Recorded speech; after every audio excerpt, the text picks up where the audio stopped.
हाँ बच्चों, तो आइए फिर आगे के जो टॉपिक्स हैं व्यवसाय अध्ययन में हम उन्हें शुरू करते हैं। आप सभी लोग स्क्रीन शायद देख पा रहे होंगे, देख पा रहे हैं?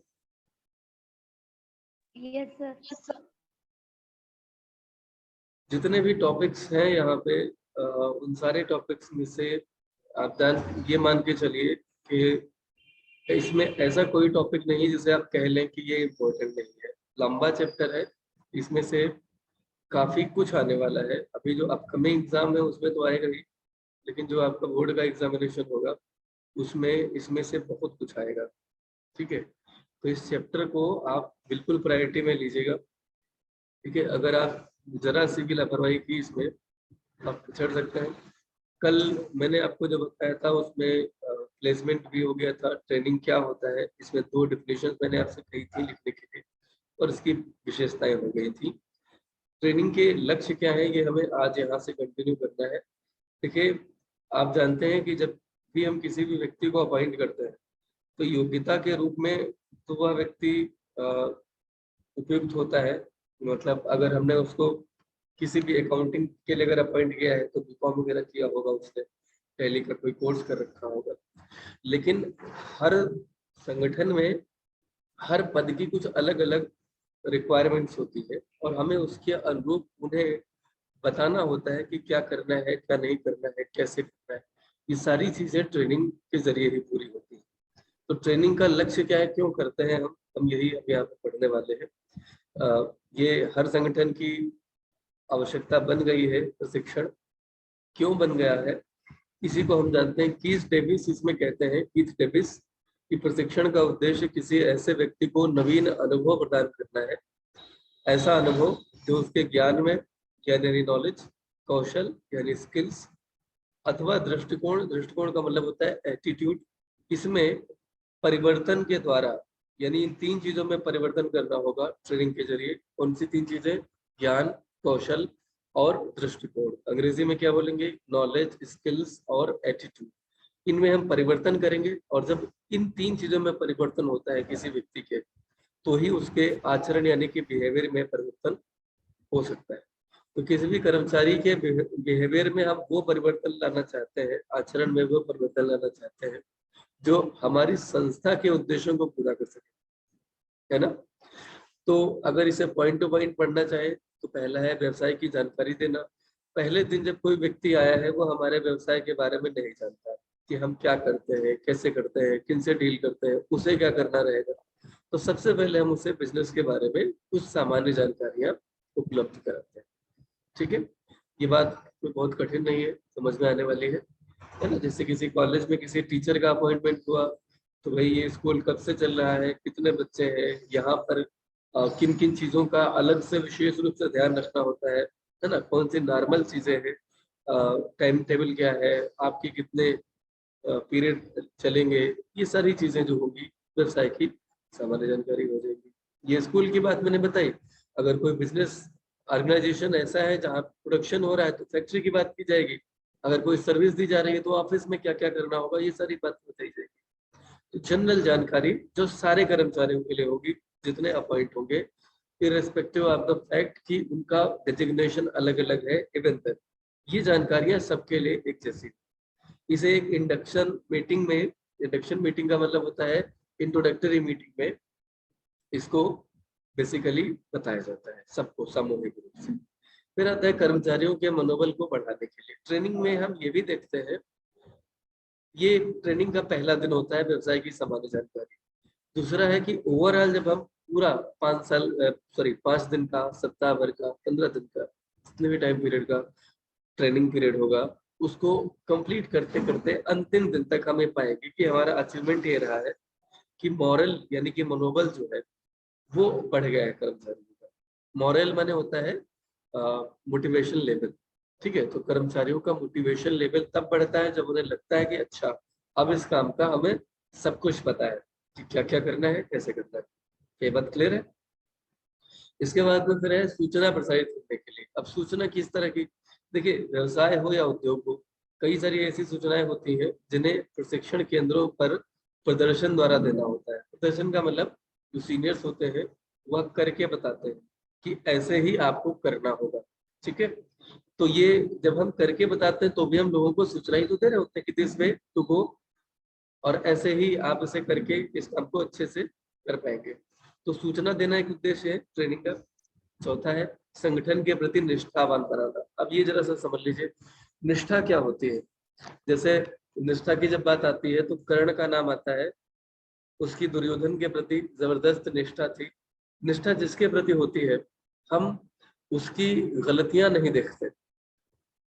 निष्ठा जिसकी होती है, गलतियां अगर हम जान भी ले तो भी हम उससे अपने आप को अलग नहीं करते, हम उसकी अच्छाई और बुराई में उसके साथ रहते हैं। तो यहाँ निष्ठा शब्द का इस्तेमाल हुआ है। कोई भी संगठन हो उसमें कुछ अच्छाइयाँ और बुराइयां दोनों चलती ही है। कर्मचारियों को निष्ठावान होना सिखाया जाना ये प्रशिक्षण का प्रमुख उद्देश्य भी है। समझिएगा इस चीज को। देखिए अगर आप निष्ठावान नहीं है तो जैसे ही कोई एक बुराई देखेंगे तो हो सकता है विद्रोही हो जाए, है ना, हो सकता है हड़ताल करने के बारे में सोचे, हो सकता है लीडरशिप करके दूसरों को भी आप इसी तरह से मतलब भड़काना शुरू कर दे। तो संगठन के प्रति निष्ठावान बनाने के लिए क्या होगा, महत्वपूर्ण बात समर्पित भावना से काम करना। समर्पण ही निष्ठा का परिचायक होता है। आप किसी में निष्ठा रखते हैं या नहीं ये आपके समर्पण से पता चलता है। सिर्फ कहने से नहीं कि भाई आप हमारे बहुत अच्छे दोस्त हैं और बड़ी निष्ठा है आप पे। आप अपने मम्मी पापा के प्रति निष्ठावान है तो आप पाएंगे कि वो जो भी कहते हैं आप उनकी हर उस बात को मानने के लिए पूर्ण समर्पित है। आप पूरी तरह से आप उनको समर्पित करते हैं स्वयं को। और ये समर्पण आप जानते हैं कब कर पाते हैं, जब आपको संपूर्ण विश्वास होता है कि उनके द्वारा कही गई हर बात आपके हित में है। जब आपको लगता है कि वो आपसे ऐसा कुछ कह ही नहीं सकते जो आपका किसी भी तरह से नुकसान करता हो। उनकी जानकारी में तो कभी नहीं, है ना, और आप उनकी जानकारी पर भी पूरा भरोसा करते हैं। आज तक सृष्टि में ऐसा कोई बच्चा नहीं बना है जो अपने माता पिता पे भरोसा ना करता हो। देखिए एक्सेप्शंस होते हैं जहाँ पे कोई बहुत इन्वर्स बात हो जाए, इधर उधर की बात हो जाए, एक अलग बात है। अदरवाइज नॉर्मली हर बच्चा जिसके माता पिता सामान्य जनों में से एक है, कोई बड़े अपराधी नहीं है, पागल नहीं है, इस तरह की अगर चीजें हैं तब तो नहीं भरोसा होगा। लेकिन सामान्यतया हर बच्चा अपने माता पिता से ज्यादा अन्य किसी व्यक्ति में भरोसा नहीं करता। क्यों? क्योंकि हमें लगता है कि ये हमारा अहित कभी नहीं करेंगे। ट्रेनिंग के जरिए हम कर्मचारियों के मन में यही बात भरने की कोशिश करते हैं। बतौर सीनियर मैनेजर्स या बतौर ट्रेनर्स हम उन्हें बताते हैं कि हम इस संगठन में आपके हितों को, व्यक्तिगत हितों को साधने के लिए पूरा प्रयास कर रहे हैं। लेकिन वह हम आपके लिए तभी कर पाएंगे जब आप जो संस्था के उद्देश्य है उन्हें पूरा करने में हमारा सहयोग करेंगे। और इसके लिए आपको ये स्किल्स सीखनी है, ये नॉलेज सीखना है और अपने व्यवहार में ये परिवर्तन करना है। जैसे कोई व्यक्ति है वो जरा सी बात पे भी आप शब्दों का प्रयोग कर लेता है या भड़क उठता है, गुस्सा करता है, तो उसको ट्रेनिंग के दौरान बताया जाएगा कि हमारा ये वर्क कल्चर नहीं है, हमारे यहाँ शब्दों का प्रयोग जो है वो बड़ा सोच समझ के करते हैं। तो ये बात आप समझ गए होंगे। संगठन के प्रति निष्ठावान बनाने में कई प्रक्रियाएं हैं। पहले तो भरोसे में लेना, फिर उन्हें डूज और डोंट्स बताना, जरूरी नॉलेज इसके लिए सब देना। ये समझ लीजिए बड़ा लक्ष्य है, बड़ा उद्देश्य है उसका प्रशिक्षण का। ये तभी आप हासिल कर पाएंगे जब आपने ऊपर की सारी चीजें कर ली। ठीक, तो संगठन के प्रति निष्ठावान आप समझ पाए होंगे कि क्या होता है। जो यहाँ दिया गया पढ़िएगा, कोई डाउट होगी तो पूछेगा। पॉइंट नंबर 5, उत्पादन में वृद्धि हेतु।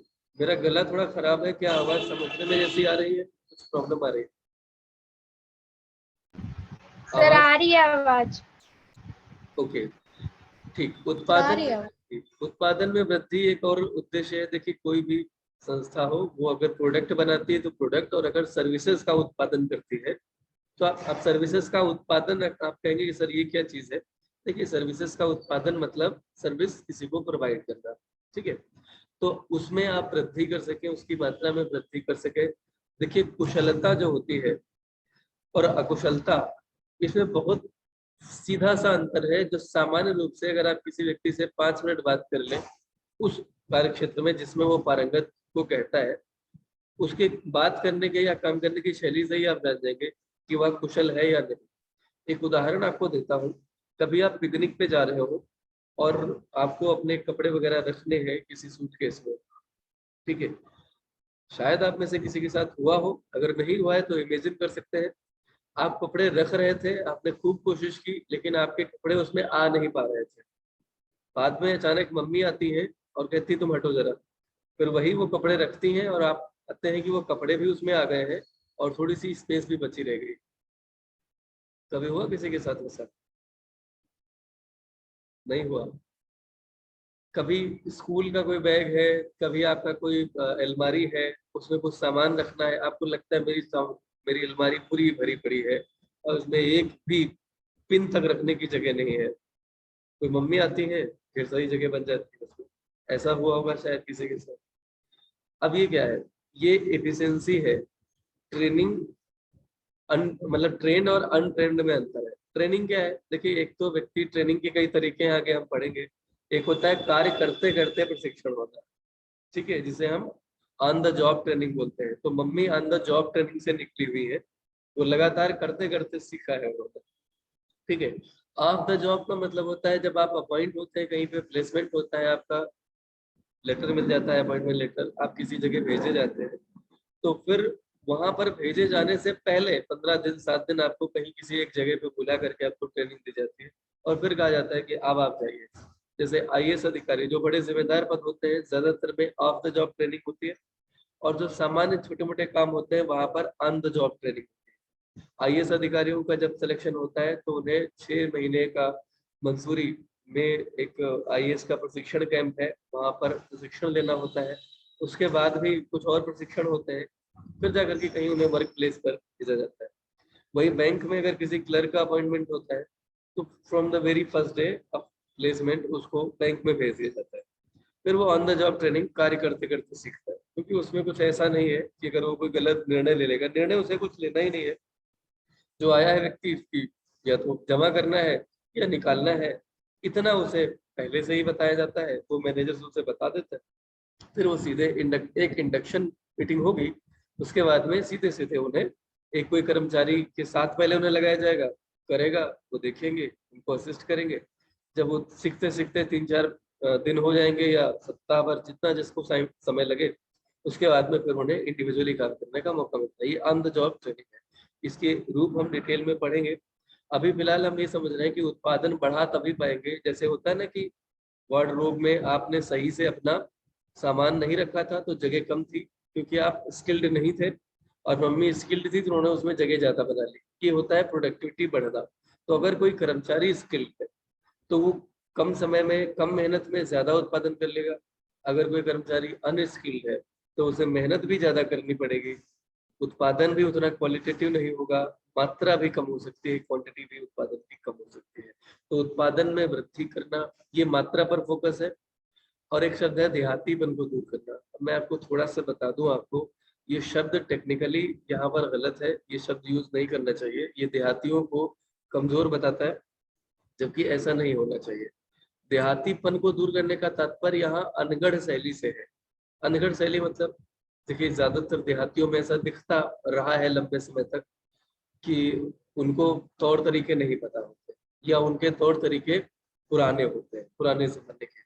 जैसे धोती कुर्ता, कुर्ता पजामा अभी भी देहात में ज्यादा दिखता है, ऐसा लोग मानते हैं।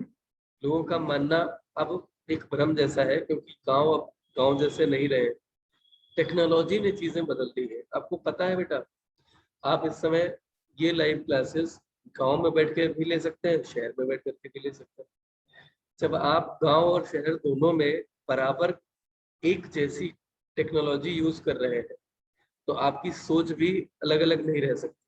तो अब गांव और देहात का कोई बहुत बड़ा अंतर रहा ही नहीं है। अब प्लेस मैटर ही नहीं करता है। गांव में बकायदा सरकार ने वाईफाई लगाने शुरू कर दिए हैं। जैसे शहरों में वाईफाई कनेक्शन आप लेते हैं, ऐसे गांव के लोगों को वाईफाई कनेक्शन गवर्नमेंट दे रही है। जो पंचायत भवन है वहां पर वाईफाई कनेक्शन लगाए जा रहे हैं। हाई क्वालिटी डेटा वहां पर अब मिलने जा रहा है। शुरुआत हो चुकी है पायलट स्कीम के तहत, यूपी के कई गांवों में ये शुरुआत हो भी चुकी है। धीरे धीरे मुझे लगता है 1-2 साल में हर गांव तक ये सुविधा पहुंच जाएगी।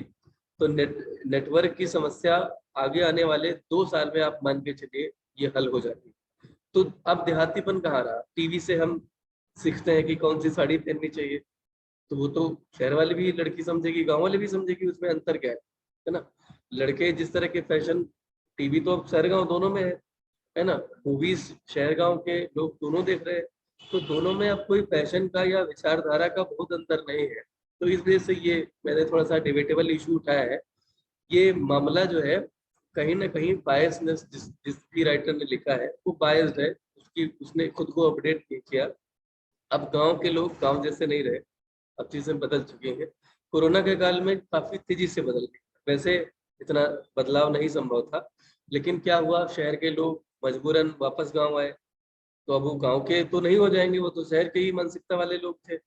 अब वो जो कर रहे हैं उन्हीं के छोटे भाई बहन बच्चे भी फॉलो कर रहे हैं। तो धीरे धीरे एटिकेट में भी शहरी पना आ गया गांव में। गांव में अब गांव जैसा माहौल इधर नहीं रहा। आप लोगों ने भी अगर कोई गांव से क्लास अटेंड कर रहा है तो शायद उसने देखा होगा। तो मैं आपसे ये कहना चाहता हूँ, देहातीपन का मतलब यहाँ पर है कि अगर कोई व्यक्ति पुरानी गूढ़वादी विचारधारा का है या उसकी कार्यशैली पुरानी है तो उसको दूर करना, और जो आधुनिक और मॉडर्न जो तरीके हैं उनको अपनाने के लिए उनको प्रशिक्षित कर देना, यही ट्रेनिंग का एक उद्देश्य है। तो यहाँ देहातीपन की जगह आप क्या लिखेंगे, रूढ़िवादी विचारधारा और कार्यशैली दूर करना। ठीक है, देहात बुरा शब्द नहीं है। ठीक है, शहर का रहने वाला व्यक्ति, मैं देहात की वकालत इसलिए नहीं कर रहा हूँ कि मैं भी देहात से बिलोंग करता हूँ। मैं आपको बता दूं कि लखीमपुर में रहने वाला हर व्यक्ति, अगर उसके माता पिता किसी जॉब के सिलसिले में ट्रांसफर होकर के नहीं आए तो उनकी जड़ें कहीं ना कहीं देहात से ही जुड़ी होंगी। ठीक है, और अगर कोई लखीमपुर में ट्रांसफर होकर के भी आया है तो जिस शहर का मूल निवासी होगा उसके माता पिता कहीं ना कहीं किसी न किसी गाँव से जुड़े जरूर होंगे। तो हर व्यक्ति भारत में देहात का ही ये देश है, देहाती है। देहाती व्यक्ति देहात को वास्तविकता में जानता है और शहर को भी। शहर का आदमी केवल किताबों से और मूवीज से, टीवी से देहात को देखता है। तो देहात का व्यक्ति बिल्कुल भी पिछड़ा नहीं है। मन में कभी भी ऐसा भाव नहीं रखना चाहिए। अगर आप देहात से जुड़े हैं तो आपको प्राउड फील करना चाहिए। ठीक है, बात करते हैं प्रशिक्षण की जरूरत क्या है। तो देखिए, उद्देश्य जो थे, जरूरत भी, आवश्यकता भी उसी चीज से रिलेटेड होगी। बहुत ज्यादा अंतर नहीं है, जल्दी से देख लेते हैं। उत्पादकता में वृद्धि के लिए भी उद्देश्य जो था वही आवश्यकता भी है। दुर्घटनाओं में कमी, देखिए जब आप किसी भी कर्मचारी को अपॉइंट करते हैं, मान लीजिए कोई फैक्ट्री है आपकी, तो अगर आप ट्रेनिंग दे देते हैं कि मशीन पे ऐसे काम करना है, ये सावधानियां रखनी है, तो दुर्घटनाओं में कमी आती है और ये आपकी जरूरत है। दुर्घटनाएं बढ़ती हैं तो कंपनी का नुकसान होता है क्योंकि कंपनसेशन देना पड़ता है। ठीक है, और कर्मचारियों को भी नुकसान होता है तो वह भी उनमें असंतुष्टि लाता है। पर्यवेक्षण, इसमें पर्यवेक्षण हो गया है, इस पे एक ही मात्रा लगती है, पर्यवेक्षण। ठीक है, पर्यवेक्षण तथा निर्देशन में कमी के, पर्यवेक्षण का मतलब होता है सुपरविजन और निर्देशन का मतलब होता है डायरेक्शन। देखिए, अगर कर्मचारी ट्रेंड है तो उनका सुपरविजन कम करना पड़ेगा, उन्हें बार बार निर्देश नहीं देने पड़ेंगे। तो इसका मतलब क्या होगा, एक मैनेजर ज्यादा लोगों का, एक सुपरवाइजर ज्यादा लोगों का सुपरविजन कर पाएगा, एक मैनेजर ज्यादा लोगों को निर्देशित कर पाएगा। यानी कि मैनेजर्स की भी कम जरूरत पड़ेगी और काम भी अच्छे से होगा। ठीक है, तो पर्यवेक्षण और निर्देशन में अगर आप चाहते हैं कि कमी हो जाए तो ट्रेनिंग इसमें महत्वपूर्ण भूमिका निभाता है। कर्मचारियों का मनोबल बढ़ता है, इससे आप पीछे पड़ चुके हैं। स्थायित्व की भावना में वृद्धि, देखिए जब आप किसी कर्मचारी को ट्रेनिंग दे देते हैं तो वह उस संस्था में अच्छा परफॉर्म करने लगता है। अच्छा परफॉर्मेंस पे उसे इंसेंटिव्स मिलते हैं, कभी कभी प्रशंसा मिलती है ना, रिकॉग्निशन मिलता है, तालियां मिलती हैं, कुछ मॉनेटरी फायदे भी मिलते हैं। उसका मनोबल बढ़ता है और उसको लगता है कि हाँ, हम इस संस्था में काफी स्थायी व्यक्ति हो गए हैं, अब हमें कोई हटा नहीं सकता है।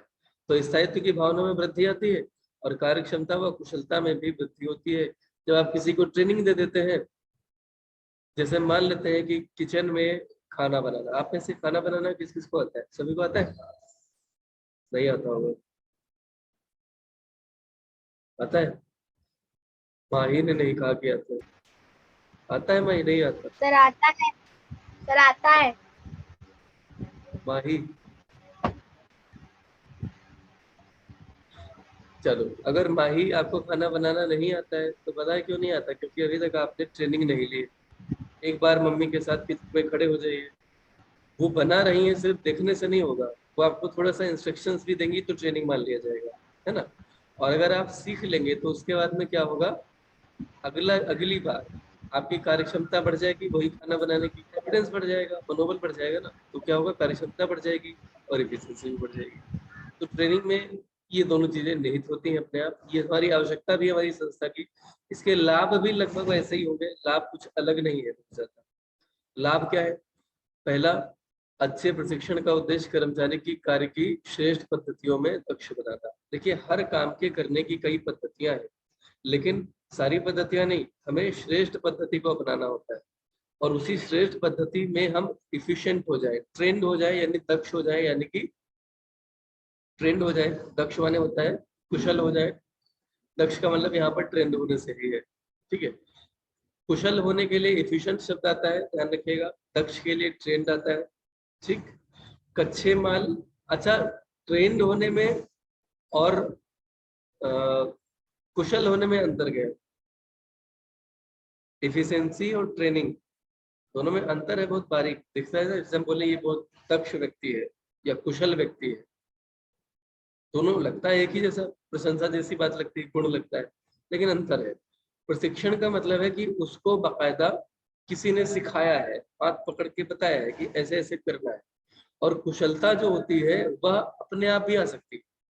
जैसे अर्जुन ट्रेनिंग से गुजरे थे, प्रशिक्षण से गुजरे थे, ठीक है। एकलव्य बगैर प्रशिक्षण के प्रैक्टिस से गुजरा था। कैसे गुजरा था, अभ्यास से, प्रैक्टिस से। कुशलता दोनों में थी, अर्जुन में भी थी और एकलव्य में भी थी। पॉइंट समझ में आया, कुशलता दोनों से आती है, प्रैक्टिस से या प्रशिक्षण से, ओके। अब हम बात करते हैं कि हम कर्मचारियों को कार्य की श्रेष्ठ पद्धतियां सिखाएं, कच्चे माल और साजो सामान का वो सही से उपयोग कर पाए, और मितव्ययी का मतलब होता है कम खर्च करके ज्यादा उत्पादन करना। जैसे चाय बनानी थी, आपने ढेर सारा दूध उड़ेल दिया, चीनी भी ढेर सारी डाल दी, चाय की पत्ती भी खूब भर दी, तो खाली इतना ढेर सारा डाल देने से वो अच्छी नहीं हो जाएगी, अगर ज्यादा हो जाएगी मिठास तो गड़बड़ हो जाएगा, है ना। तो आपको उसमें सही, और मितव्ययी का मतलब है कम से कम खर्चा करना है। मसाले डाले, मसालों से खाना अच्छा बनता है, ठीक है, लेकिन उसमें मसाले बहुत ज्यादा नहीं डालने, कम से कम डाल करके अच्छा बनाइए, टेस्टी बनाइए, हेल्दी बनाइए, समझ गए। और डालने के दौरान इधर उधर बिखरे ना, अगर बिखरेगा तो भी खराब होगा। मितव्ययिता का मतलब होता है कम खर्ची, ठीक है। कम खर्ची में इस्तेमाल अगर ज्यादा होता है उतना नुकसान वो नहीं करता है जितना कि वेस्टेज जो रॉ मटेरियल का होता है वो नुकसान करता है। ट्रेनिंग से रॉ मटेरियल का वेस्टेज कम से कम होता है और सही पद्धति अपनाने से प्रोडक्शन भी बढ़ता है। दूसरा, कार्यकुशलता बढ़ती है तो वह अच्छा और अधिक उत्पादन करता है, ये भी लाभ है प्रशिक्षण का। तीसरा लाभ यह है कि कर्मचारी ज्यादा निपुण और दक्ष होते चले जाते हैं। निपुण के लिए क्या शब्द आएगा अंग्रेजी में, मैं आपको एक बात बता दूं, अगर अच्छे विद्यार्थी बनना है तो हर हिंदी के शब्द की अंग्रेजी क्या होती है खुद से सवाल किया करिए, ये शुरुआत कर दीजिए अभी से। अगर आप नहीं ये करेंगे तो आगे चल के अटक जाएंगे, फिर आपको एक समय के बाद ये लगने लगेगा यार ये हमसे नहीं होगा। ये मैं आपको बता दूं, अगर आप चाहते हैं कि आपको कभी भी ये भावना ना आए कि यार ये हमसे नहीं होगा, तो हर हिंदी की अंग्रेजी आनी चाहिए। हर हिंदी के शब्द को अंग्रेजी में क्या बोलते हैं, निपुण के लिए अंग्रेजी क्या आएगी, वही आएगा एफिशिएंट, ठीक है। इसका मतलब भी कुशल ही होता है, निपुण कुशल एक ही है, ठीक है। तो ये हिंदी के दो पर्याय बचे हैं, निपुण और कुशल, दोनों के लिए अंग्रेजी में एफिशिएंट आएगा। दक्ष यानी, दक्ष के लिए अंग्रेजी क्या थी, भूल गए, सर दक्ष के लिए ट्रेडिंग थी और कुशल के लिए डेफिशिएंसी। दक्ष के लिए ट्रेनिंग नहीं होगी, ट्रेंड होगी। ट्रेनिंग नाउन है, ट्रेंड क्या है, एडजेक्टिव। तो दक्ष क्या है, किसी की विशेषता बताता है व्यक्ति की, तो ये विशेषण है, एडजेक्टिव, तो ट्रेंड बोलेंगे। और इसे क्या बोलेंगे, इफिशिएंट, निपुण, ओके। तो कर्मचारी जब एफिशिएंट और ट्रेंड होते हैं तो प्रबंधकों को अपना समय इनके कार्य की देखरेख में नहीं लगाना पड़ता। पीछे पड़ा था ना, सुपरविजन कम हो जाता है, तो इस पे बहुत ज्यादा टाइम नहीं खर्च करना पड़ता, तो प्रबंधक बड़े जो काम होते हैं उन पे फोकस कर पाते हैं, ज्यादा महत्वपूर्ण कार्य पर फोकस कर पाते हैं। तो वह कार्य जो उनके महत्वपूर्ण कार्य है वह काफी गुणवत्तापरक ढंग से वह पूरे कर पाते हैं। प्रशिक्षण उपयोग की सही विधियां है, ये बताता है कि सही विधियां कौन कौन सी है। जब सही विधियां पता चल जाती तो दुर्घटनाएं कम हो जाती। प्रशिक्षण के दौरान कर्मचारी में कार्य संतुष्टि यानी कि जॉब सेटिस्फेक्शन बढ़ता है, कार्य अच्छे और संतोषजनक से करता है वह और प्रसन्न भी होता है ऐसा करते हुए। प्रशिक्षण के दौरान प्रबंधक कर्मचारियों के चुनाव की जांच कर पाते हैं।